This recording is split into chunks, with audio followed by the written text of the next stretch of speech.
Hello everyone, welcome back our YouTube educational channel. Friends, पिछले video में हम जहां रुके थे फिर आगे के टॉपिक को हम वहीं से स्टार्ट करेंगे। आज का हमारा टॉपिक हो जाएगा गांधी युग।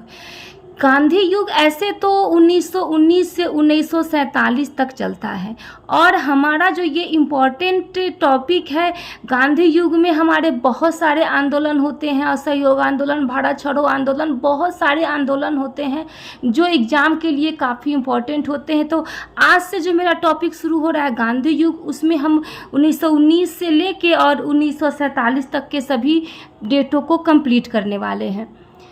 सबसे फर्स्ट जो है विचारधारा, ये आपको पता ही होगा गांधी जी का जो विचारधारा क्या था, तो सत्याग्रह था और ये सत्य और अहिंसा पे था, ये आप लोगों को पता ही होगा।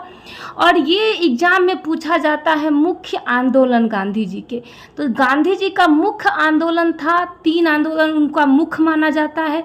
फर्स्ट है असहयोग आंदोलन, दूसरा सविनय अवज्ञा आंदोलन और तीसरा भारत छोड़ो आंदोलन। हालांकि गांधी जी के बहुत सारे आंदोलन हुए, जैसे चंपारण आंदोलन हुआ है, खेरा आंदोलन हुआ है, अहमदाबाद मिल मजदूर आंदोलन हुआ है, तो ये सभी आंदोलन हुआ है। लेकिन यहाँ मुख्य की बात कर रहा है तो मुख्य आंदोलन गांधी जी का 3 ही माना जाता है। ये तीनों आंदोलन आप याद रखिएगा। नेक्स्ट जो है वो है गांधी जॉन रस्किन की पुस्तक। पूछा जाता है, क्वेश्चन पूछा जाता है कि गांधी अपने जीवन में सबसे ज़्यादा किस पुस्तक से प्रभावित हुए हैं, तो वो पुस्तक का नाम है अनटू दिस लास्ट। याद रखिएगा, इस पुस्तक का नाम है अनटू दिस लास्ट। ये एग्जाम में कई बार क्वेश्चन पूछा गया है बीपीएससी में। और अनटू दिस लास्ट के रचयिता कौन है, तो जॉन रस्किन है। ठीक है, ये नाम याद रखिएगा, जॉन रस्किन का नाम आप हमेशा दिमाग में बैठा के रखिएगा। तो यहाँ आप गांधी जी के मुख्य आंदोलन और गांधी जी किस पुस्तक से सबसे ज़्यादा प्रभावित हुए, तो जॉन रस्किन की पुस्तक अनटू दिस लास्ट से सबसे ज़्यादा प्रभावित हुए हैं। अब आगे टॉपिक है गांधी जी का जीवन परिचय। हालांकि आप गांधी जी के जीवन परिचय से बहुत ही ज़्यादा परिचित होंगे, लेकिन फिर भी एक बार एक नज़र इस पे देख लीजिएगा। उनका जो पूरा नाम था मोहनदास करमचंद गांधी। इनका जन्म हुआ था 2 अक्टूबर 1869 को और इनका जन्म कहाँ हुआ था, पोरबंदर के गुजरात में। ये सब आपको पता होगा। इनके पिता का नाम था करमचंद गांधी और इनके पिता को काबा गांधी के नाम से भी जाना जाता था। ये एग्जाम में पूछा जाता है कि गांधी जी काबा गांधी का निम्नलिखित में से और दूसरा नाम क्या है, तो करमचंद गांधी। याद रखिएगा, ये दीवान थे, काबा गांधी जो थे वो दीवान थे। और कहाँ के दीवान थे, ये एग्जाम में पूछा जाता है। ये 3 जगह के दीवान थे। पहला है राजकोट, दूसरा है बीकानेर और तीसरा पोरबंदर के दीवान थे ये। इसके बाद में इनकी माँ का नाम था पुतलीबाई, ये सब तो पता ही होगा, और पत्नी का नाम था कस्तूरबा गांधी। और इनका जो विवाह हुआ था, कस्तूरबा गांधी उस समय 9 वर्ष की थी और महात्मा गांधी उस समय 13 वर्ष के थे। और इनकी शिक्षा से थोड़ा समझ लेते हैं। इनकी प्रारंभिक शिक्षा कहाँ हुई थी, तो राजकोट में। इनके कॉलेज का नाम पूछा जाता है, तो इनके कॉलेज का नाम था श्यामल दास कॉलेज भावनगर। ये नाम आपके लिए बहुत इम्पोर्टेंट है, श्यामल दास कॉलेज भावनगर। ये नाम आप ध्यान में रखिएगा, ठीक है। उसके बाद में आगे है ये जो वकालत कहाँ से किए थे, तो वकालत किए थे इनर टेम्पल कॉलेज से लंदन में। और ये कब से कब तक रहे, तो 1888 में ये लंदन गए हैं और 1891 में वो लंदन से वापस आए हैं वकालत की डिग्री लेकर, ठीक है। इनके पुत्र का नाम देख लीजिएगा। इनके 4 पुत्र हैं। एग्जाम में बीपीएससी में पूछा जाता है कि इनके प्रथम पुत्र का नाम, इनके ज्येष्ठ पुत्र का नाम क्या था। गांधी जी के ज्येष्ठ पुत्र का नाम क्या था, तो ये जो नाम है हरिलाल, ये नाम आप दिमाग में बैठाइएगा। तो पहले पुत्र का नाम था, ज्येष्ठ पुत्र का नाम था हरिलाल। उसके बाद सेकेंड में थे मनीलाल, थर्ड में थे रामदास और फोर्थ जो उनके पुत्र थे वो थे देवदास। तो ये नाम जो है एग्जाम में पूछा गया है। और इनका 5वां पुत्र भी कहीं कहीं कहा जाता है, जो कि इनके दत्तक पुत्र थे, उनका नाम था जमुनालाल बजाज। 1891 में बॉम्बे आकर अपनी प्रैक्टिस शुरू करते हैं। किसकी प्रैक्टिस शुरू करते हैं, तो वकालत की। उसी समय उसके ठीक 2 साल के बाद, इनकी वकालत उतनी अच्छी नहीं चल रही थी गांधी जी की। ठीक इसके 2 साल के बाद में 1893 में गुजरात का एक व्यापारी होता है जिसका नाम होता है दादा अब्दुल्ला। दादा अब्दुल्ला का मुकदमा कहाँ चला जाता है? तो दक्षिण अफ्रीका उसका मुकदमा चला जाता है। तो दादा अब्दुल्ला गांधी जी से कहते हैं कि आप जो है हमारा मुकदमा लड़ने साउथ अफ्रीका चले जाइए। तो गांधी जी क्या करते हैं? उनका मुकदमा लड़ने साउथ अफ्रीका चले जाते हैं। तो ये क्वेश्चन पूछा जाता है कि महात्मा गांधी 1893 में किसकी मुकदमा लड़ने साउथ अफ्रीका गए थे? तो दादा अब्दुल्ला की मुकदमा लड़ने कहाँ गए थे? तो साउथ अफ्रीका गए थे। गांधी दादा अब्दुल्ला का मुकदमा जीत जाते हैं और जब वो दादा अब्दुल्ला का मुकदमा जीत जाते हैं तो वहाँ पे वो एक रंग भेद की नीति के शिकार हो जाते हैं।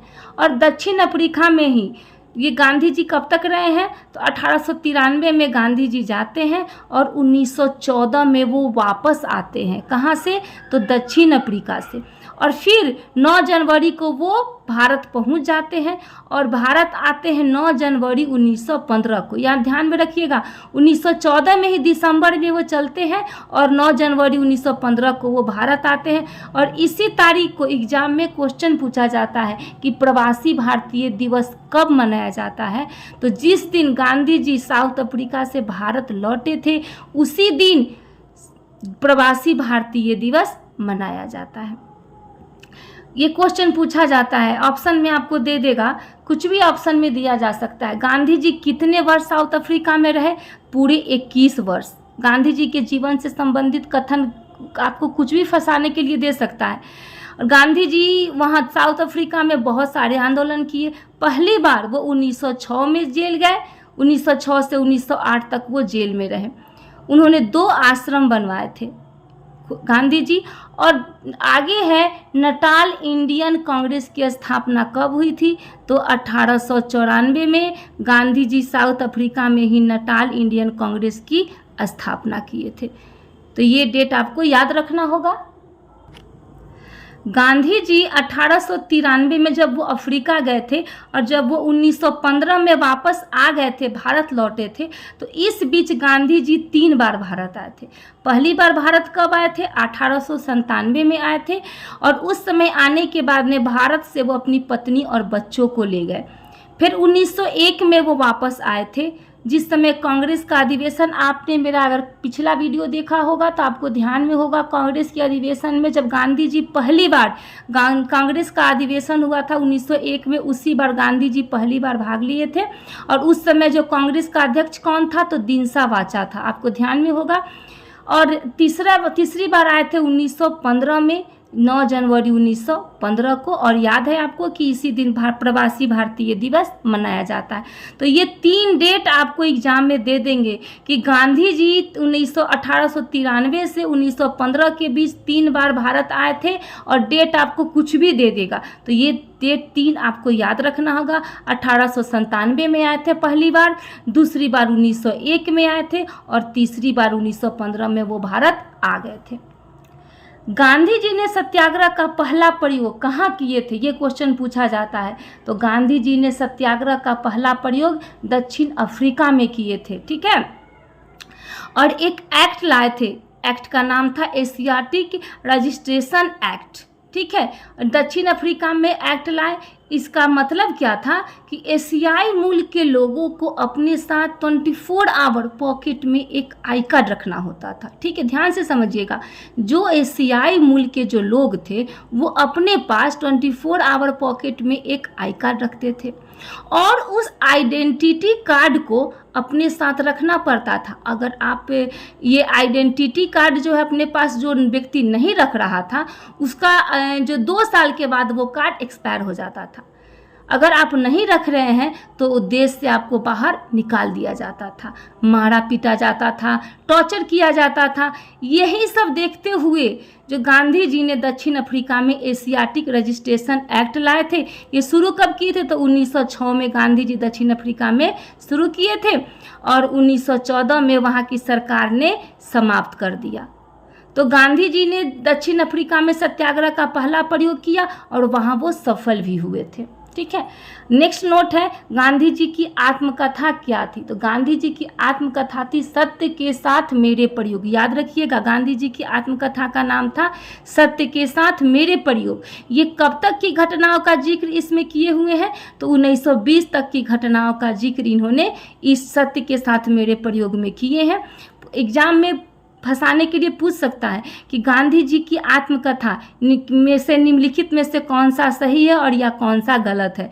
तो पहला हो जाएगा सत्य के साथ मेरे प्रयोग। इसमें कब तक की घटनाओं का जिक्र है, तो 1920 तक की घटनाओं का जिक्र है। और ये प्रकाशित कब हुआ है, तो 1925 में ये प्रकाशित हुआ है। 3 पॉइंट है इसमें, 3 पॉइंट आपको ध्यान में रखना है गांधी जी की आत्मकथा से संबंधित। नेक्स्ट है गांधी जी के जीवन में 3 आदमी का सबसे ज़्यादा प्रभाव पड़ा है। गांधी जी के जीवन में 3 आदमी का सबसे ज़्यादा प्रभाव पड़ा है। पहला व्यक्ति थे जॉन रस्किन, दूसरे व्यक्ति थे डेविड थोरो और तीसरे व्यक्ति थे लियो टॉल्स्टॉय। ये 3 नाम आपके लिए बहुत ही इंपॉर्टेंट है। ये तीनों नाम में से आपको एग्जाम में पूछा जा सकता है कि गांधी जी के जीवन में सबसे ज़्यादा प्रभाव निम्नलिखित में से किस व्यक्ति पे पड़ा था। ऑप्शन में ये 3 नाम दिए जा सकते हैं, ध्यान में रखिएगा।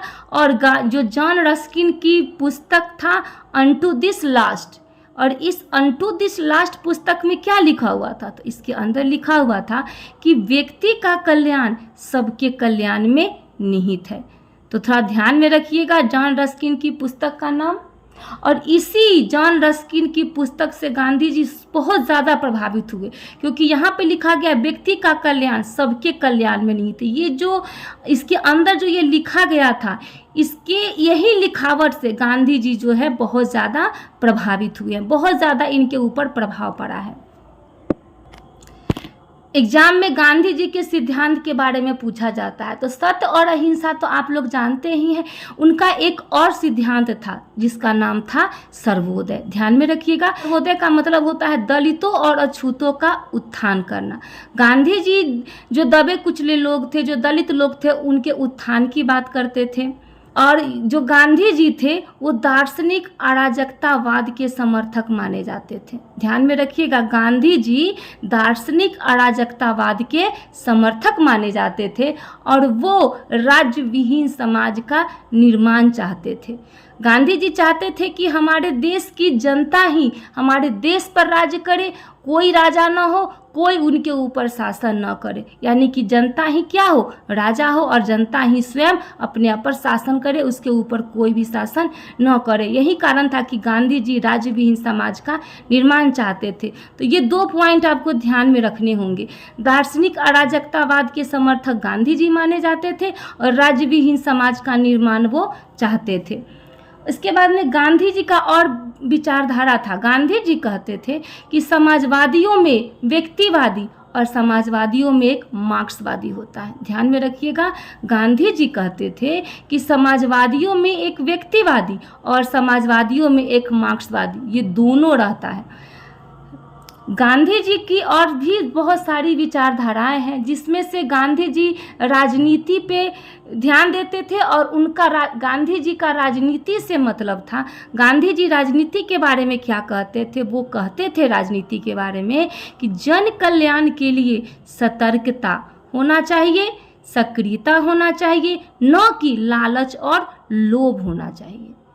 क्योंकि अगर हम किसी के कल्याण के लिए, लोगों के कल्याण के बारे में अगर हम सोच रहे हैं, तो हमारे अंदर लालच और लोभ नहीं होना चाहिए।